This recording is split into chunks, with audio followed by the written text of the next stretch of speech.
Hello student. सो आज के class में अपन एक नया चैप्टर पढ़ेंगे, दैट इज आपको रिलेशन। आपने सेट, रिलेशन एंड फंक्शन सुना होगा, ठीक है। तो फंक्शन तो अपने आप में थोड़ा लेंदी चैप्टर है, सेट उतना इंपॉर्टेंट चैप्टर नहीं है, लेकिन फिर भी आप उसको पढ़ सकते हो। लेकिन उसका जो बीच का पोर्शन है दैट इज आपको रिलेशन, जो कि सेट और फंक्शन के बीच में आता है, ठीक है। उस चैप्टर को पढ़ेंगे, सिर्फ एक क्लास एनफ होगा। मतलब आज का क्लास में ही मैं आपको पूरा रिलेशन के जितने भी कॉन्सेप्ट है वो मैं आपको सिखा दूंगा, ठीक है। अब इसके जो भी क्वेश्चन आपके एग्जाम में पूछे जाएंगे ना, बहुत ही सिंपल होगा, कोई फॉर्मूला नहीं है इसमें, आपको कोई ज्यादा दिमाग नहीं चलाना है। बस आपको जो चीजें मैं यहाँ पे पढ़ा दूंगा, बस आपको उसको सीख जाना है। एंड देन आफ्टर एग्जाम में जो क्वेश्चन पूछेगा ना, आप देखना बहुत ही सिंपली आप उसको करके आ जाओगे, ठीक है।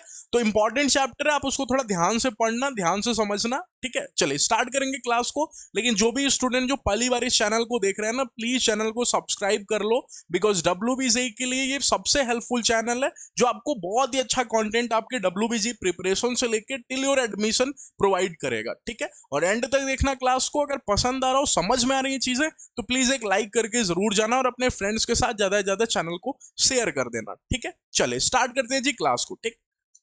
ये अपना टेलीग्राम चैनल है, लिंक आपको इसका डिस्क्रिप्शन बॉक्स में मिल जाएगा, जाके आप ज्वाइन हो जाना, ठीक है। साथ में जो भी स्टूडेंट जिनके पास स्टडी मटेरियल नहीं है, नोट्स नहीं है, जो भी मैं यहाँ पे पढ़ा रहा हूँ उसका क्लास नोट्स भी आपको चाहिए, तो आपको गूगल फॉर्म जाके फिल करना होगा। डिस्क्रिप्शन बॉक्स में आपको गूगल फॉर्म मिल जाएगा, सिर्फ 149 प्राइस है। आपको पे करते हैं, गूगल फॉर्म फिल करते हैं, हमारी टीम आपको व्हाट्सएप ग्रुप में ऐड कर देगी, ठीक है। बहुत ही हेल्प मिलेगा आपको इस ग्रुप से, तो आप जाके जरूर ज्वाइन हो इस ग्रुप में, ठीक है।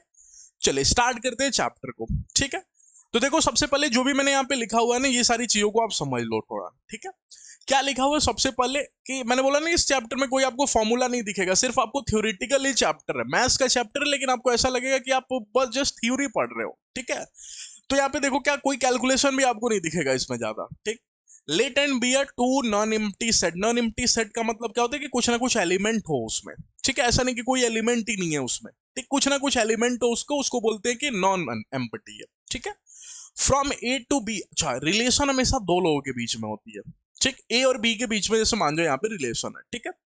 Is define as how the elements of A associated to element of B. Sir इसका क्या मतलब हुआ, जैसे मान जाओ कि कल को मैंने बोला कि ए से बी के बीच में रिलेशन है, ठीक है सर।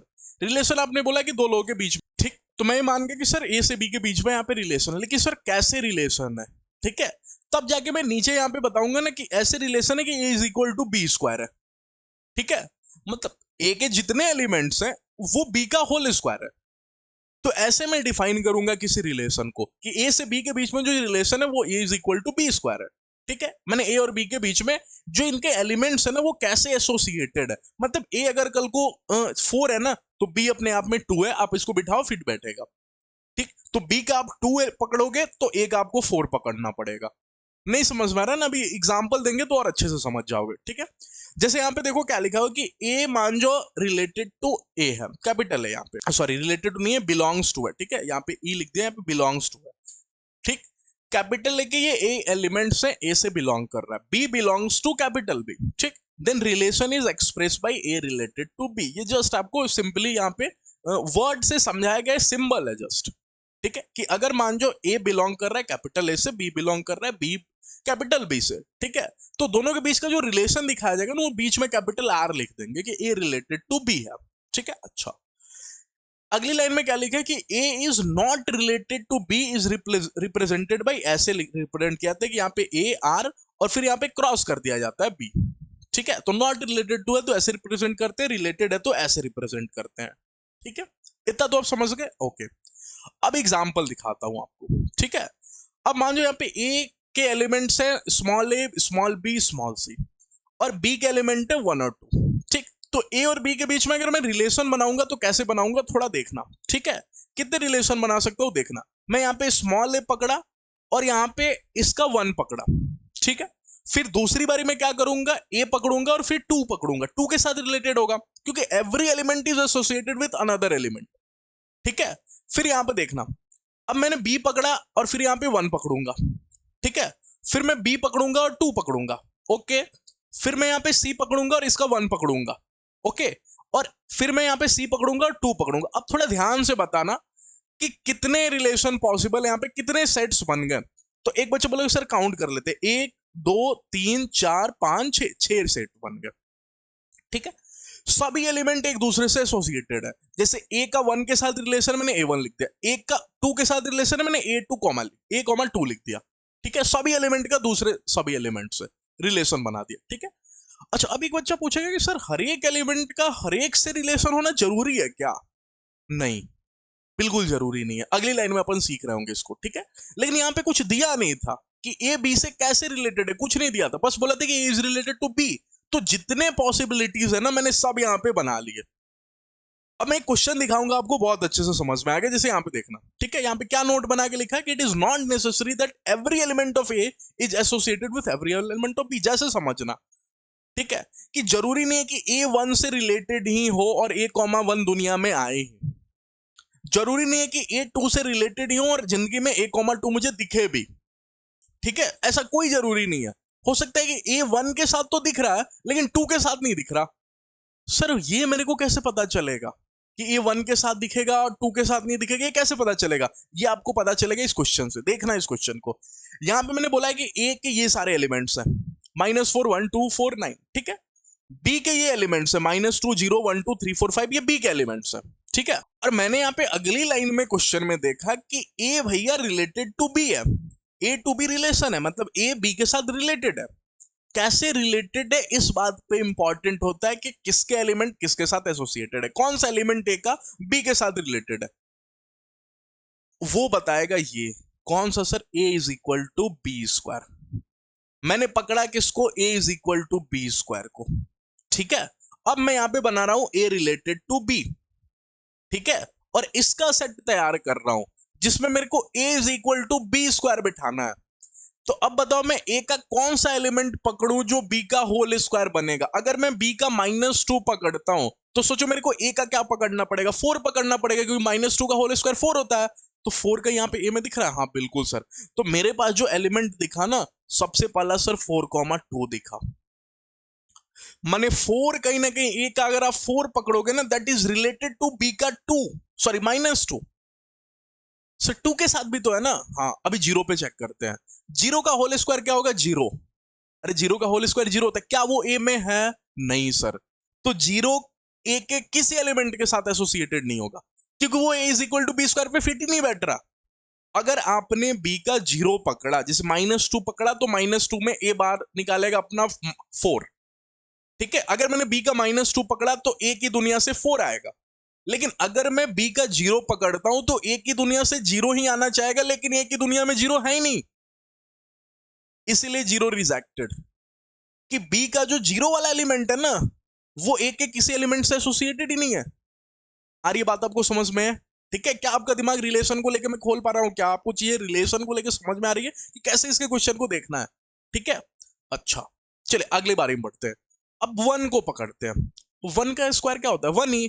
तो अगर मैं बी का 1 उठाता हूं तो क्या मेरे पास 1 है क्या ए की दुनिया में? अब मैं ए की दुनिया चेक करता हूं, ए की दुनिया में हाँ सर 1 है, तो मैंने तुरंत 1,1 लिख दिया कि हाँ, अगर मैं बी का 1 पकड़ता हूं तो मेरे को 1 ही मांगेगा, 1 का स्क्वायर 1 ही होता है, और वो ए की दुनिया में है सर। ठीक है, अच्छा अब 2 पकड़ा जाएगा। अगर मैं बी का 2 पकड़ता हूं तो ए से क्या मांगेगा? ए से मांगेगा क्या तेरे पास 4 है क्या, क्योंकि 2 का स्क्वायर ही 4 होता है। अरे बी का मेरे को स्क्वायर करना है और ये बिठाना है। ठीक है, तो अगर मैं 2 पकड़ता हूं, 4 है क्या इसके पास? हाँ सर बिल्कुल है। सर वो तो ऑलरेडी किसी के साथ रिलेटेड हो चुका है, उससे कोई फर्क नहीं पड़ता। अगर मैं यहाँ पे 2 पकड़ता हूं तो ए से 4 मांगूंगा, उसके पास बिल्कुल है, दे देगा, कोई तकलीफ नहीं हुई।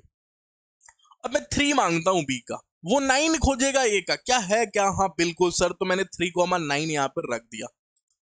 अब मैं अगर बी का 5 मांगू तो ए से 25 मांगेगा, ए बोलेगा मेरे औकात में ही नहीं है 25, 9 तक तो मैं जा ही पा रहा हूं, तो फिर बी का 5 रिजेक्टेड हो जाएगा, वो बोलेगा मेरे लायक कोई आदमी है नहीं ए में। ठीक है, अच्छा तो ये हो गया। क्या सभी एलिमेंट के साथ एसोसिएटेड है क्या? नहीं, 0 तो आ ही नहीं रहा है दुनिया में, देखो तो इधर 0 कहीं नहीं दिख रहा, 5 तो आ ही नहीं रहा है दुनिया में।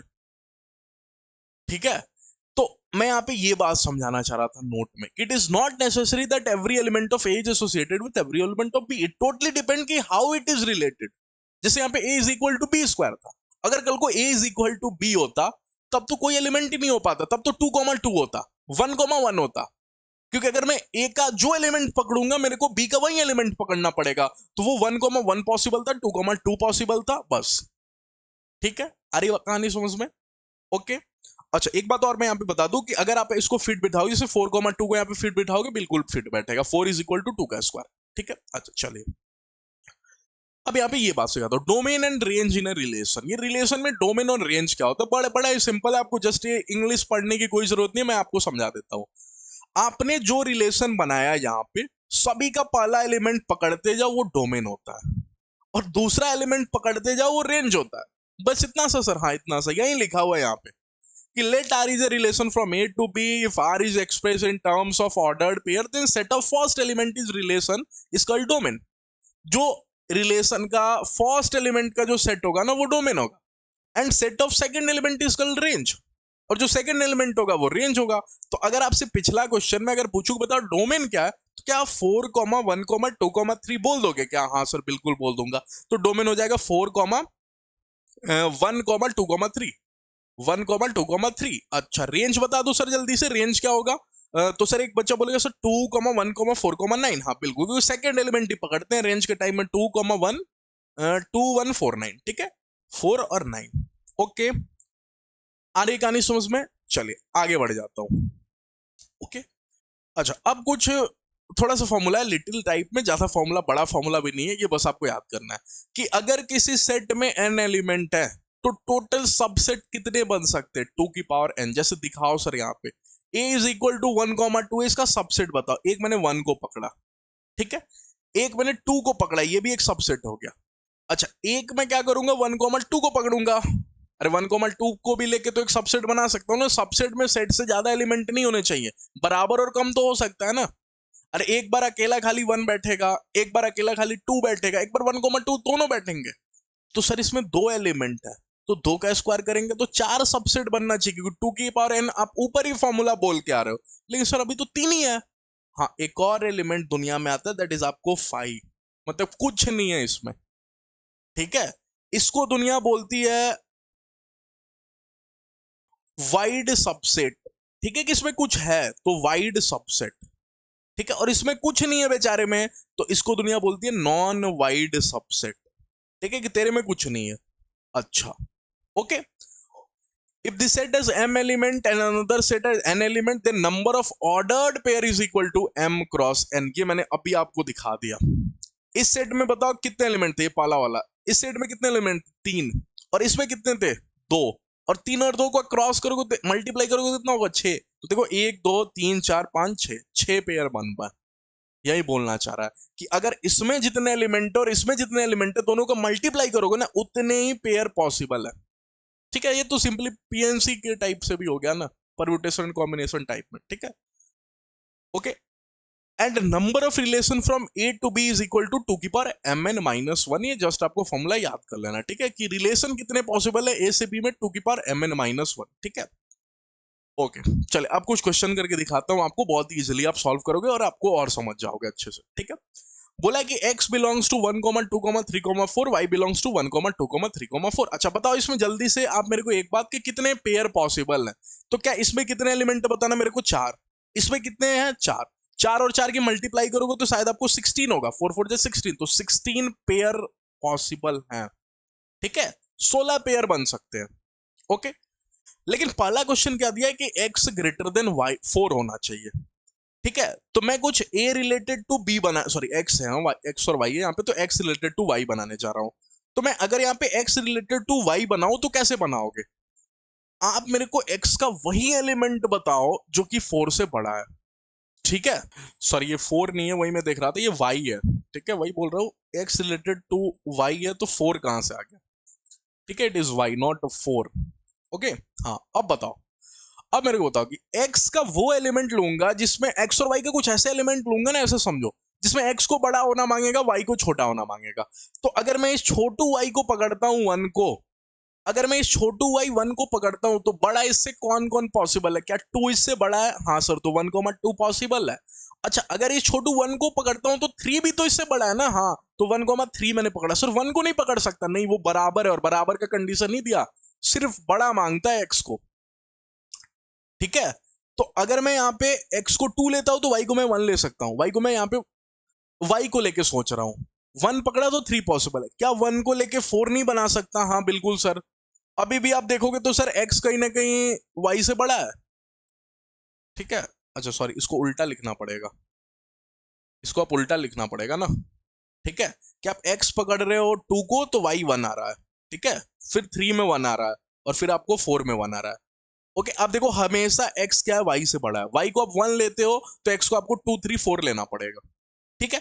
अच्छा अब आप ये छोटू को 2 को पकड़ते हो, y के दूसरे छोटू एलिमेंट 2 को पकड़ते हो, तो अगर आप 2 को पकड़ोगे ना तो x का क्या लेना पड़ेगा, 1 चलेगा क्या, नहीं छोटा हो जाएगा, 2 चलेगा क्या, बराबर हो जाएगा, नहीं तो 3 को लेना पड़ेगा, तो 3,2, ठीक है। अच्छा अगर आप दोबारा इस 2 को लेते हो तो एक और पॉसिबल है 4 के साथ, इस टाइम भी x को देखोगे तो बड़ा होगा और y छोटा होगा। अब 3 को पकड़ते हैं, ऐसे देखो मैं कैसे क्वेश्चन कर रहा हूं, ये भी इस पे भी ऑब्जर्व करते रहना। एक अच्छा स्टूडेंट ने ये ऑब्जर्व करते रहता है कि टीचर कैसे क्वेश्चन कर रहा है, मैं y को लेके सोच रहा हूं, मैं x पे दिमाग ही नहीं लगा रहा, मैं y को लेके सोच रहा हूं, तो मैंने दूसरा पकड़ा 3 को, ठीक है, मैं 3 को पकड़ा, अगर y के तीसरे एलिमेंट 3 को पकड़ूंगा तो कौन कौन पेयर पॉसिबल है, सिर्फ एक ही 4। अब बाकी बताना क्या 4 के साथ पॉसिबल है क्या, नहीं, अगर मैं y को 4 पकड़ूंगा तो वो x का 5 मांगेगा मिनिमम, क्योंकि x को बड़ा होना चाहिए और 5 तो इसके घर में एग्जिस्ट ही नहीं करता, तो ये इतने पॉसिबल हो गए, ठीक है।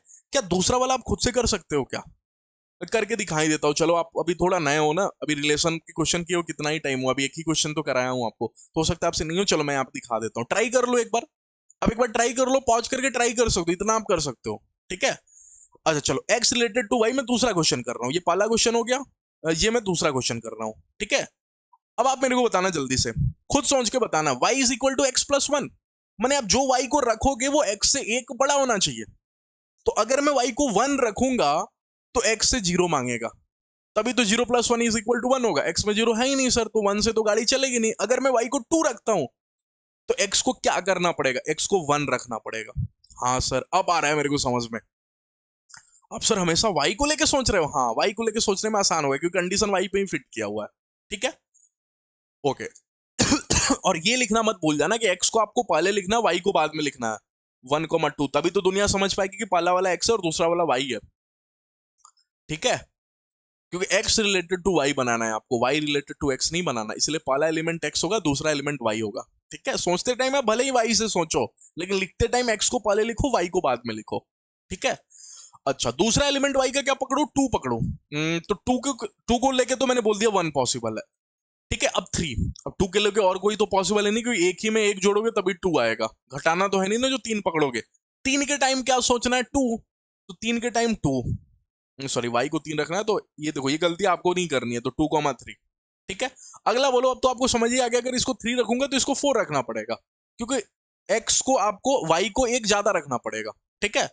अगला अगर इसका 4 रखूं तो मैंने बोल दिया यहाँ पे 3 रखूंगा, ठीक है, इसके अलावा तो कुछ है ही नहीं इसके आगे, 4 तक ही एलिमेंट्स है ना y में, ये हो गया आपको, ठीक। आप एक बार चेक भी कर सकते हो, आप y की जगह 1 रखो और x की सॉरी y x की जगह 1 रखो, 1 plus 1 y is equal to 2 आएगा, 1,2 फिट बैठ रहा है, ओके।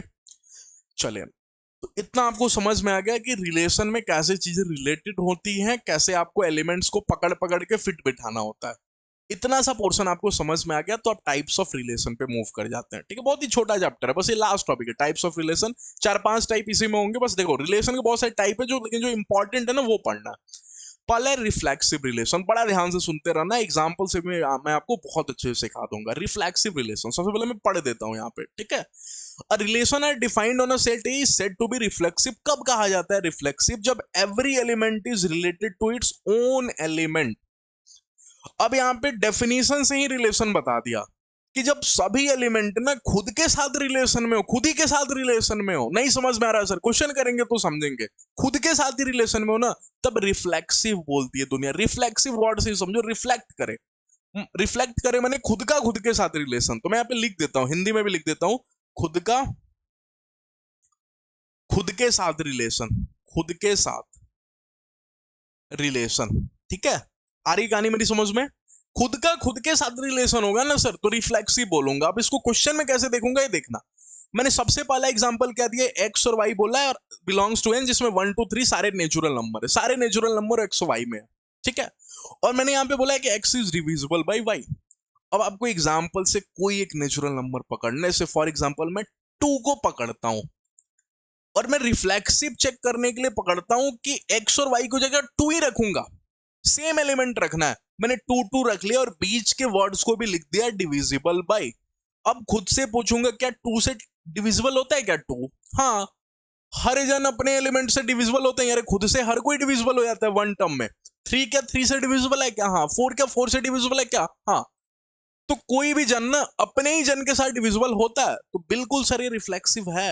ये वाला बात जो आपने बोली है ना, X is divisible by Y, जब आप एक्स और वाई को नेचुरल नंबर बोल रहे हो तो ये रिफ्लेक्सिव रिलेशन है, क्योंकि हर एक एलिमेंट खुद के साथ डिविजिबल होता है। ठीक है। अच्छा, दूसरा एग्जांपल इसी का देखते हैं। दूसरा एग्जांपल क्या बोला यहाँ पे कि S जो है अपने आप में सभी लाइंस को रिप्रेजेंट कर रहा है। ठीक है। जिसमें मैंने बोला है कि L1 रिलेटेड टू L2 है, मैंने दो लाइंस अपने आप में रिलेटेड है। कैसे रिलेटेड है? कि दोनों एक दूसरे से पैरेलल है। अब मेरे को दो से मतलब नहीं है, खुद का खुद से मतलब है।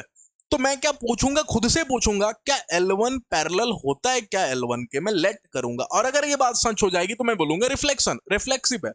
क्या L1 खुद के साथ पैरेलल होता है क्या? अरे कोई भी लाइन अपने खुद के साथ पैरेलल होती है क्या? हाँ बिल्कुल होती है पैरेलल। अरे बिल्कुल होती। ठीक।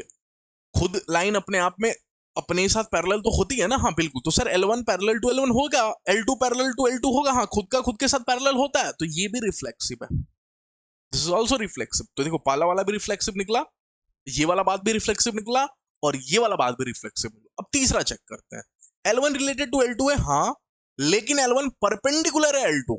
अब बताना जल्दी से कि क्या L1 परपेंडिकुलर टू L1 होगा क्या? अरे कोई भी लाइन अपने ही के साथ परपेंडिकुलर पॉसिबल है क्या? नहीं सर, ये बिल्कुल पॉसिबल नहीं है।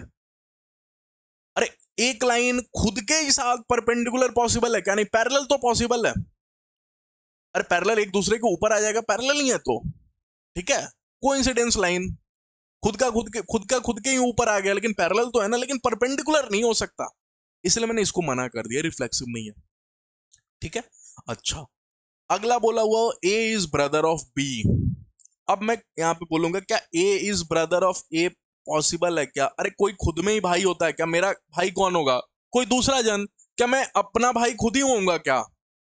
अगर कोई मेरे से पूछेगा तुम्हारा भाई कौन है, तो क्या मैं यहाँ पे खुद को ही बोल दूंगा क्या कि मैं अपना ही भाई हूं? नहीं, बिल्कुल नहीं, ये सर पॉसिबल नहीं होता।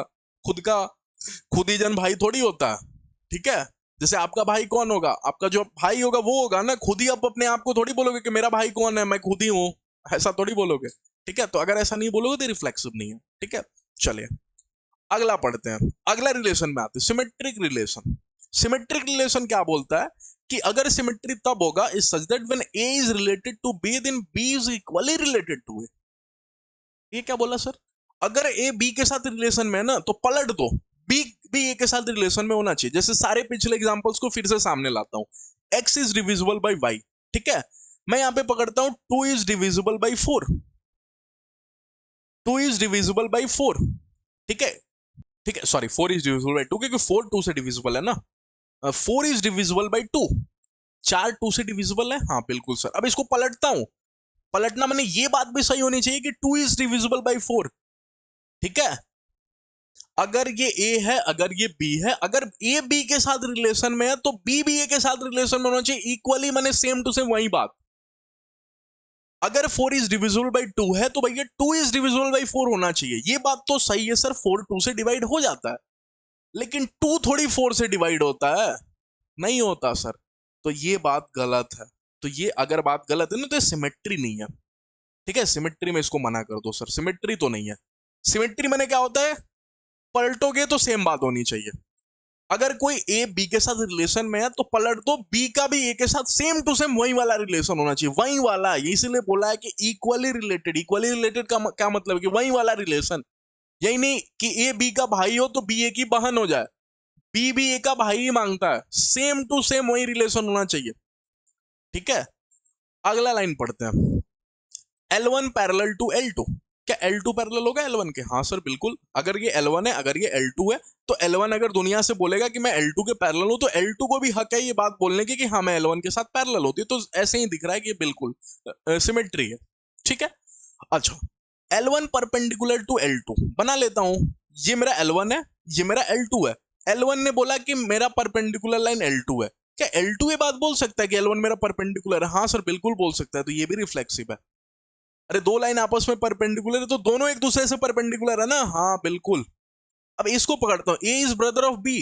तो क्या मैं बी को बोल सकता हूँ कि बी इज ब्रदर ऑफ ए? एक बच्चा बोलेगा सर हाँ बिल्कुल बोल सकते हैं सर, अगर ए बी का भाई है तो बी भी तो ए का भाई होगा ना। नहीं, जरूरी नहीं है, बी बहन भी तो हो सकती है। अगर मान जो बी लड़की है, गर्ल, अगर बी गर्ल है और ए बॉय है, तो मैं ऐसा तो बोल सकता हूँ कि ए बी का भाई है, क्योंकि ये लड़का है तो भाई को कहलाएगा ना। अरे आपकी कोई बहन है तो आप क्या बोलोगे कि मैं उसका भाई हूं, लेकिन वो बहन थोड़ी बोल सकती है कि मैं उसका भाई हूं, वो तो बोले कि मैं उसकी बहन हूं ना। तो A is brother of B, but B is brother of A, it is not necessary. वो अगर लड़की हुई तो फिर बहन बोलना पड़ेगा कि B is sister of A. ठीक है, तो ये बात गलत है, ये पॉसिबल नहीं है। अब आपको समझ में आ गया होगा कि सिमेट्री क्या है और रिफ्लेक्सिव क्या है। ठीक है, चले अगला मूव कर जाते हैं, दैट इज आपको transitive relation.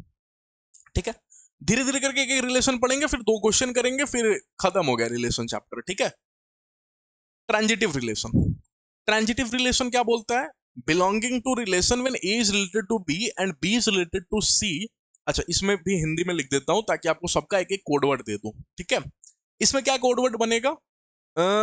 A is related to B and B is related to A, कि उल्टे साइड से भी सही हो, अपोजिट साइड से, अपोजिट साइड से,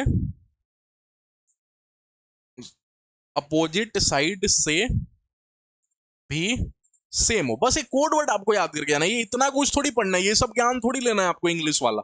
ये तो जस्ट आपको जैसे पाला में क्या लिखा आपको, बस आपको ये पढ़ लेना है, खुद का खुद के साथ रिलेशन, रिफ्लेक्सिव। ठीक है, अपोजिट साइड से भी सही हो तो सिमेट्री। ठीक है, बस आपको ये मेरा कोड वर्ड जो मैं लिख रहा हूं, बस आपको वो याद कर लेना, बस आपका काम हो गया। ट्रांजिटिव रिलेशन, इसमें क्या करना है? इसमें आपको थर्ड एलिमेंट को एज्यूम करना है। क्या बोला है कि A is related to B and B is related to C, implied A is related to C होना चाहिए। थोड़ा देखना, इसमें मैं यहां पे जैसे बोला कि 4 इज डिविजिबल बाई 2। ठीक है, 4 इज डिविजिबल बाई 2, ये बात हो गई कि ए बी के साथ रिलेशन में है। एंड बी रिलेटेड टू सी, अगर मैं इसको ए बोलता हूं और अगर इसको बी बोलता हूं, फिर मैं अगली लाइन में क्या कि 8 is divisible by, 8 is divisible by 4। ठीक है, 8 इज डिविजिबल बाई 4। ठीक है, इसको मैंने बी बोल दिया और इसको मैं ए बोल देता हूं, इसको बी बोल दिया और इसको ए बोल देता। थोड़ा ध्यान से देखना, ये थोड़ा सा आपको कंफ्यूजिंग लग सकता है। ये 8 सर कहां से लेकर आ गए आप? 2 4 तो मुझे पहली बारी में भी दिख रहा है और दूसरी बारी में भी मुझे 4 दिख रहा है, लेकिन सर ये 8 आप कहां से ले गए? ये मैंने एज्यूम किया, एक कोई तीसरा एलिमेंट मैंने एज्यूम किया। ये सारे एलिमेंट ना इसमें होने चाहिए सर, बिल्कुल है, 1 2 3 में सब में नेचुरल नंबर अलाउड है, 8 इज अ नेचुरल नंबर।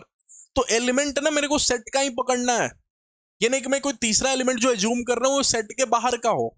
जैसे मैं 0 नहीं एज्यूम कर सकता, क्यों? क्योंकि 0 is not in the natural number. ठीक है, तो मैंने 8 को एज्यूम किया। अब मैं यहाँ पे इंप्लाइड दैट सोचता हूँ, A is related to B and B is related to C. अब मैं इनमें रिलेशन देखता हूँ, 4 इज डिविजिबल बाई 2, हाँ सर बिल्कुल सही बात है। 8 इज डिविजिबल बाई 4, हाँ सर बिल्कुल सही बात है। क्या 8 इज डिविजिबल बाई 2 ये बात सही है क्या? ये दोनों को देखता हूँ, 8 इज डिविजिबल बाई 2 ये बात सही है क्या? 8 2 से डिवाइड हो जाता है क्या? हाँ सर बिल्कुल हो जाता है। तो ये अपने आप में ट्रांजिटिव रिलेशन है, कि अगर ए किसी बी के साथ रिलेटेड होगा और बी किसी सी के साथ रिलेटेड होगा तो वो सी और ए आपस में रिलेटेड होंगे।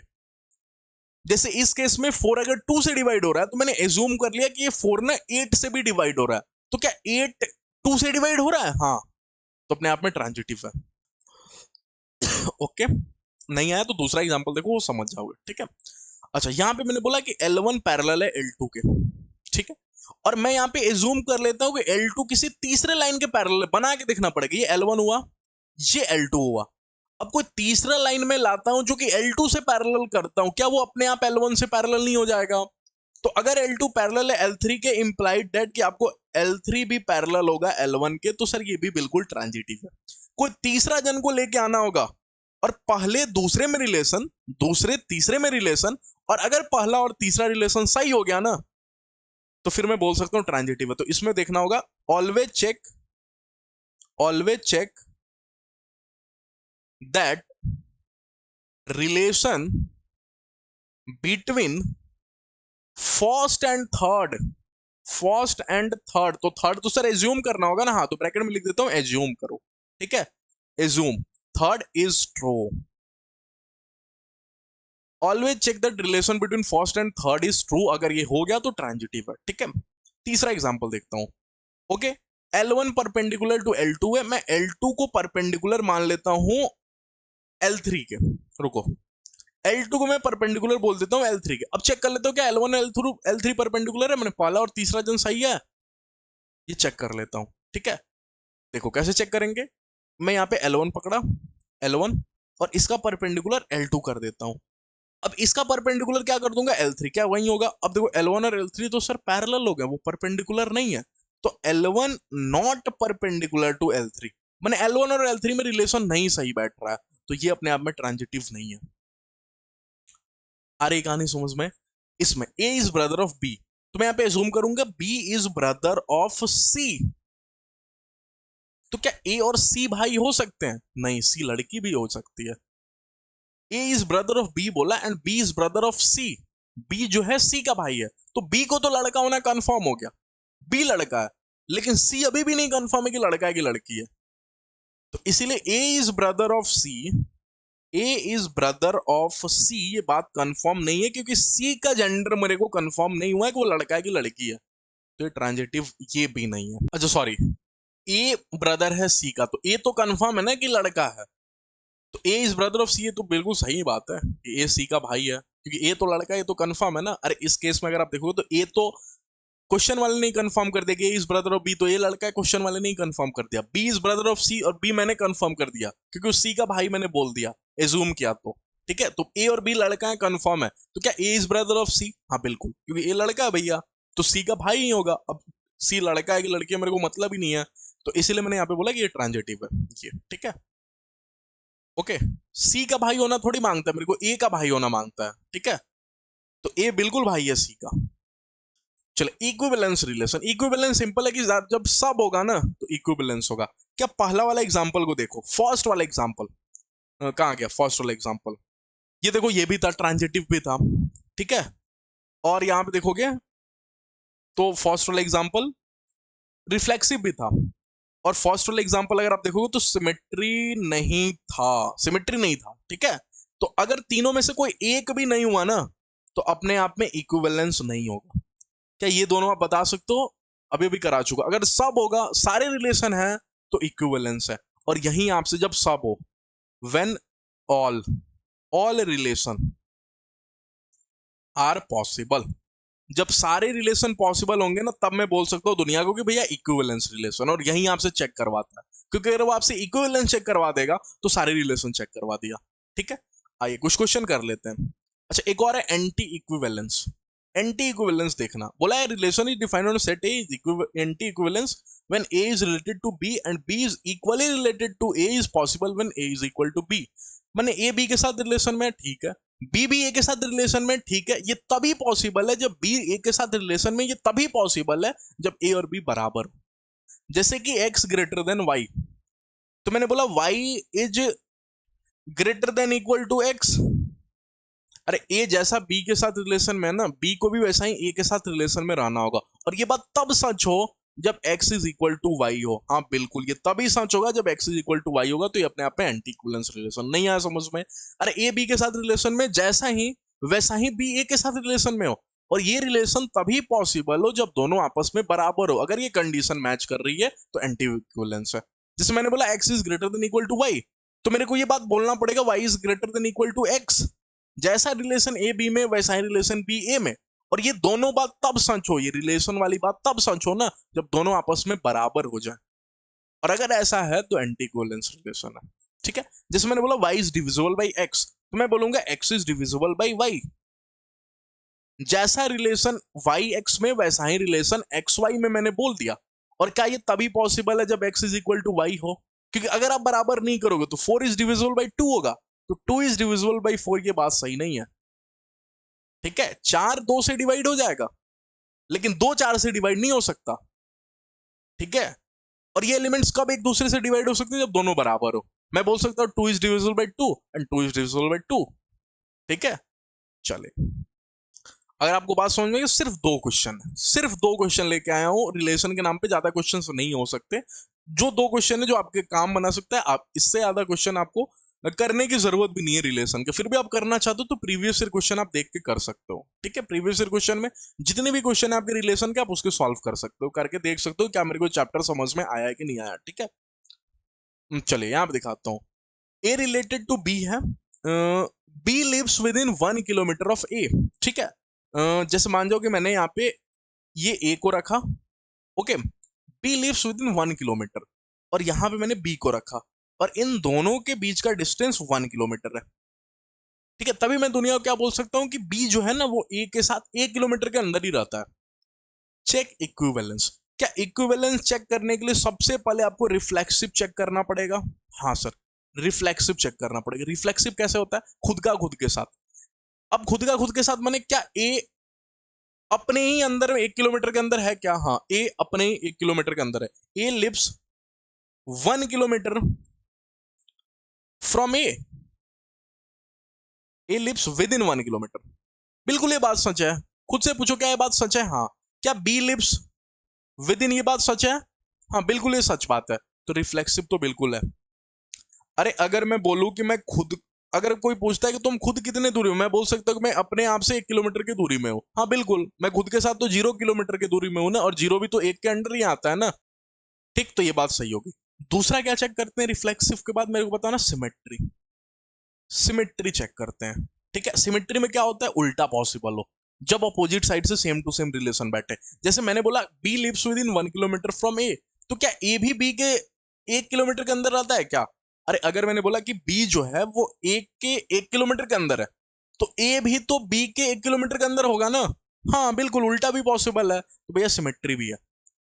तीसरा क्या चेक करवाएगा? ये तीसरा चेक करवाएगा आपसे ट्रांजिटिव, ठीक है, ठीक, ट्रांजिटिव, ओके, ट्रांजिटिव। अब ट्रांजिटिव में किसी सी पार्टी को लाते हैं। मैंने बोला कि बी जो है वो 1 किलोमीटर के अंदर है ए के। अब मैं किसी सी को पकड़ूंगा और सी को बोलूंगा कि वो बी से 1 किलोमीटर के अंदर है। तो जरूरी तो नहीं है कि सी ए से भी 1 किलोमीटर के अंदर हो, वो ज्यादा भी तो हो सकता है, वो मैक्सिमम 2 किलोमीटर भी तो हो सकता है ना। तो A lives within 1 kilometre from C, क्या ये बात सच है क्या? नहीं, बिल्कुल सच नहीं है। तो ये ट्रांजिटिव नहीं है। और अगर कोई एक भी चूक गया ना, तो इट इज नॉट इक्विवेलेंस। कोई अगर एक भी नहीं हुआ तो नॉट इक्विवेलेंस, सब होना मांगेगा, ठीक है। इस क्वेश्चन को देखते हैं। Let R be a set of real number such that, ये बोला है स्टेटमेंट ए में x, y है, y minus x is an integer is an equivalence relation. y minus x को पकड़ना है। अच्छा, x, y जो है वो रियल नंबर्स है, ठीक है। तो y माइनस एक्स को पकड़ता हूं, ठीक। सबसे पहले क्या चेक करूंगा इक्विवेलेंस के लिए? मेरे को बताना जल्दी से, रिफ्लेक्सिव, ठीक है, reflexive. Okay, x minus Y वो घटा रहा है। अगर मेरे को रिफ्लेक्सिव चेक कराना है तो क्या खुद के साथ खुद का रिलेशन होना चाहिए? मैंने अगर x माइनस वाई अपने आप में इंटीजर है तो खुद का खुद के साथ, मैंने x माइनस एक्स क्या इंटीजर है? हाँ, खुद के साथ घटाओगे 2 माइनस 2 जीरो होगा, बिल्कुल इंटीजर है, zero is an integer. y minus Y क्या इंटीजर है? बिल्कुल। तो ये अपने आप में रिफ्लेक्सिव है। दूसरा क्या चेक करवाता है? दूसरा सिमेट्री, ठीक है, सिमेट्रिक चेक करवाता है दूसरा। तो अगर सिमेट्रिक चेक करवाते हो, सिमेट्रिक क्या होता है कि अगर x माइनस वाई अपने आप में इंटीजर है तो इसको पलटो, अपोजिट वाला पॉसिबल है क्या? हाँ, y माइनस एक्स अपने आप में इंटीजर होगा क्या? हाँ बिल्कुल, नेगेटिव वाला इंटीजर होगा। अरे 4 माइनस 2 इज इक्वल टू 2, इंटीजर। 2 माइनस 4 करोगे तो हाँ minus two is also an integer, negative integer, लेकिन इंटीजर तो है ना। हाँ, तो सिमेट्री भी है। तीसरा ट्रांजिटिव चेक करवा लेते हैं। ट्रांजिटिव, ठीक है। ट्रांजिटिव में क्या होता है? किसी सी पार्टी को एज्यूम करना है। अगर x माइनस वाई अपने आप में इंटीजर है, ठीक है, y माइनस जेड अपने आप में इंटीजर है, तो क्या x माइनस जेड अपने आप में इंटीजर होगा? कैसे चेक होगा सर? कैसे चेक होगा बताना मेरे को। अरे ये दोनों को क्या करूं कि x माइनस जेड बताए, बताओ, ये प्लस कर दूं क्या? अगर प्लस करूंगा तो क्या y और y डिलीट हो जाएगा और x माइनस जेड अपने आप में बचेगा? हाँ, और दोनों को प्लस कर रहे हो, इंटीजर और इंटीजर को प्लस करोगे तो इंटीजर ही होगा। तो x माइनस जेड अपने आप में इंटीजर हो गया। अगर ऐसा बात है, मैंने ट्रांजिटिव भी, अगर सब है तो ये इक्विवेलेंस है, ठीक है। तो स्टेटमेंट 1 जो है इक्विवेलेंस चेक करने के लिए बोला था, स्टेटमेंट ए इज, बिल्कुल सही बात है, स्टेटमेंट ए इज ट्रू। तो इसमें क्वेश्चन ऐसे पूछता है ऑप्शन में कि statement A is true, statement B is false, statement B is false, statement A is true, या बोथ ट्रू या बोथ फॉल्स, ऐसे पूछता है। तो स्टेटमेंट ए मुझे पता चल गया ट्रू है, ये बिल्कुल इक्विवेलेंस रिलेशन है, सही बोल रहा है, ठीक है। दूसरे स्टेटमेंट पे आते हैं। बोला x, y है जिसमें x is equal to A Y है for some rational number. x is equal to A Y अपने आप में रेशनल नंबर होना चाहिए और ये अपने आप में इक्विवेलेंस है। इक्विवेलेंस के लिए आपको सबसे पहले रिफ्लेक्सिव चेक करना पड़ेगा। अब इसका रिफ्लेक्सिव चेक करते हैं। सर यहीं पे रिफ्लेक्सिव चेक कर दे रहे हो? हाँ, क्योंकि रिफ्लेक्सिव में ही देखो इसकी गाड़ी बंद कर देता हूं। कैसे? अगर x is equal to A Y है तो आपको क्या इतना बात समझ में आया कि यहां से मैं एक चीज बोल सकता हूं, a is equal to X by Y, खुद का खुद के साथ रिलेशन, माने x बाई एक्स अपने आप में रेशनल होना चाहिए। x कॉमा वाई क्या रियल नंबर है?